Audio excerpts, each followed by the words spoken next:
তুমি একটা জিনিস কখনো বুঝো না, তুমি মানুষটা ভেতর থেকে অনেক নরম, তাই কারো আসল রূপটা বুঝতে পারো না। তুমি সবাইকে ভালোভাবে দেখো, কিন্তু সবাই তোমার মতো নয়। আমি জানি তুমি ভাবো আমি সবসময় রুট বা ডাইরেক্ট বলি, যেন মানুষকে ছোট করি, কিন্তু না, আমি কাউকে ছোট করি না। আমি শুধু কথাগুলো ঘুরিয়ে না বলে সোজাসুজি বলে দেই, কারণ আমি মিথ্যে হাসি দিয়ে মানুষের মন জয় করতে জানি না। দেখো, আমি সবার সঙ্গে যেমন ইচ্ছা আচরণ করি, কিন্তু তোমার সঙ্গে কখনোই তেমন করি না।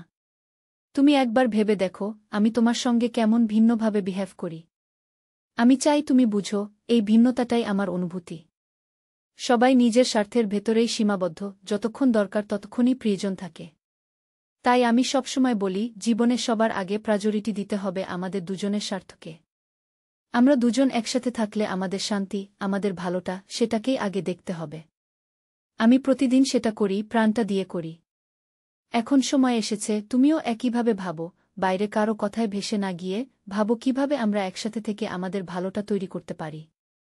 কারণ আমি চাই না তুমি ভেতরে কষ্ট পাও, শুধু চাই তুমি একটু বুঝো, আমি যতটা কঠিন দেখি বাইরে থেকে, ভেতরে ঠিক ততটাই সফট, শুধু আমার ভালোবাসার ভাষাটা একটু আলাদা।